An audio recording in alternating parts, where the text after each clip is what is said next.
All right, what's going on YouTube? It's your boy Thespian coming at you with a new one. And today we are going to talk about Tekken 8. Now, I know this is old news. I've been trying to get this video out, so do apologize for the delay. We're here to talk about what we know so far over the gameplay demonstration that we just got during the Tekken World Tour. They showed a lot of information regarding the game, what we hope to expect with Tekken 8, how similar or different it's going to be from Tekken 7. And oh boy, they showed a lot. Yeah, the reaction from everyone is pretty mixed, to say the least. I know most people are just excited for a brand new game, but they definitely showed off a lot of mechanics that most people are still not really convinced. So we're gonna break down everything, gonna share you my thoughts, how I feel about them as a fan of the series. So we're gonna go over everything, give you my thoughts on how I feel about the mechanics, how the game's gonna play in the future, and also break down character that they also revealed. Let's go ahead and dive in. Before we do, make sure to give this vid a like, share, subscribe,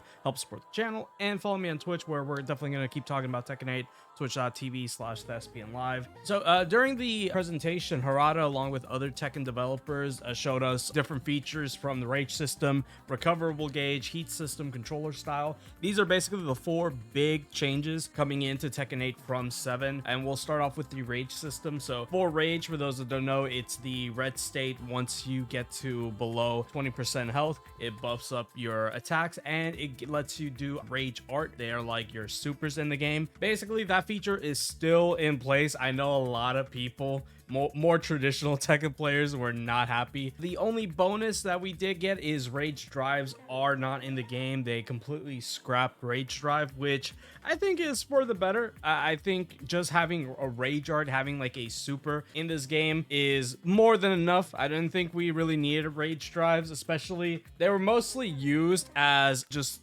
throw out move. Like, okay, maybe you'll catch him, maybe it's like, okay, it just gives you plus frame. So there was definitely a lot of variables between every character's rage drive. Some were better than others, but keeping a rage art, keeping a super for every character, I think is the way to go. They've also made the input for rage art universal across every single character. So every single character, you can use the same input and you'll throw out their rage art. I'm excited for that. I know that's a minority opinion, but I'm a sucker for supers, bro. I'm trying to react to the supers, rate the super. I know my boy Max would agree with me. So recoverable gauge is the next part. This is one of the bigger changes coming into Tekken 8. And basically, now whenever you're blocking an attack, you take chip damage. You have gray health being taken away from you, and it's similar to what they had in Tekken Tag, where if you're getting attacked, it does have a bar where you can refill your health over time. However, in this game, instead of it refilling over time, the only way to restore the health that you took from blocking is to attack. Go on the offense on your opponent. Basically, show you here, if when you block a big move, it takes a good chunk from you of gray life, and the only way to recover that is to be on the offensive. You have to attack the opponent. If they're blocking, you'll still be able to restore health. This is definitely promoting the big philosophy that Harada has with Tekken 8, mostly fighting games in general, is like, he wants offense. Like, we don't want to footsies, we don't want neutral, we want you to get in there, mash buttons. You want to just be all up in your face. And now this is definitely going to be one of those mechanics that's going to divide the community a bit, because I know a lot of people don't really necessarily agree with that philosophy of just offense is the end all be all in a game. It's very similar to how I feel like Guilty Gear has it, where if you back out, if you're idle, if you're backdashing too much and not engaging, you lose your meter and you actually get punished by not getting any meter for a certain amount of time. It definitely reminds me of that, where they just want you to be active all the time, want to rush into your opponent, which is always a conflict of interest depending on what character you use. So I'm definitely curious how it's going to affect the overall game moving forward. Next one, now I am gonna go slightly off order here because I do want to save the official third one for last, but the third one is gonna be controller style. So in Tekken 8, you are able to have easy controls. Think of how SF6 has their advanced mode, I think they call it, or like I'll just call it goofy goober mode, easy peasy mode, where you just press one button and it just does everything. It anti-airs, it does an auto combo, blocks, you don't have to do anything. So they have something similar where on the fly you can just change to simple controls. And actually, in one of the new mechanics from Heat, once you activate your Heat and you do the dash, you can just do the easy input on the controller style, and you just do the follow-up combo by just pressing square. So another way of trying to bridge the gap between newer players, less experienced players, to more experienced fighting game players. Now, I don't really necessarily like auto combos in games. I don't really think that they're doing what developers think they're trying to do, but the difference with this one is you can change this on the fly. Like, they say that you can change to this style called special style by pressing a single button, like during the game. So, you know, we don't really know how the community is going to react to that, but from what they were saying is that they definitely want this to be a thing you use no matter where you're playing, if it's ranked, if it's on offline tournament. They just want you to change it on the fly, and it's all mapped to one button. This is going to be one of the macros that is available for you to just jump in and just let you, you know, do the easy combos and just let you feel hyped for a second. So the final topic that they talked about is the Heat system. This is what Tekken 8 is completely built around. It's the new system that does involve a meter. Yes, I know everyone was hoping that there wouldn't be any meter in Tekken 8, but unfortunately there is. You know, might be good for some people. I know a lot of people were not looking forward to that, but it's not an EX meter similar to Akuma or Geese or Eliza. It's its own meter, and there's two uses for it. The first one being a heat burst. This does an attack that activates your heat, so you get into that heat mode stage. You can use it as an attack to just activate it, put you at advantage. You can use it in neutral just to pop it, or you can use it as a sort of extension to the combo to keep it going and still activate your heat. Now this one,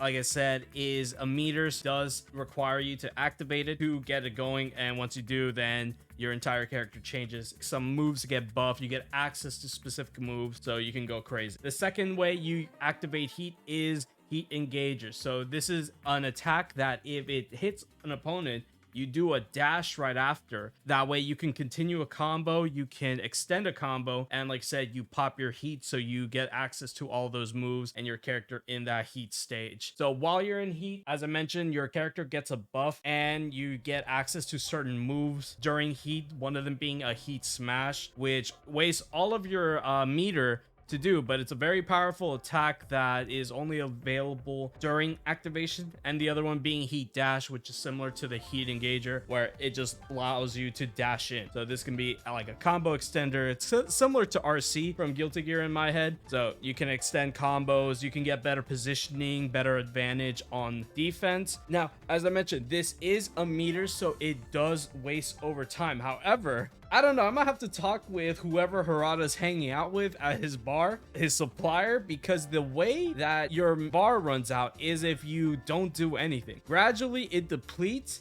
However, to make it last for a long time, you have to keep attacking. So this like makes it so if your opponent cannot do anything about you, does not challenge you in any way, your heat meter is gonna be on for a while and they're just at your mercy. Pretty huge mechanic, I'm not gonna lie. Obviously the reverse is also applicable. If you're getting your shit cooked, your meter is gonna drain and then you have to build it all over again. It is really die by your sword philosophy.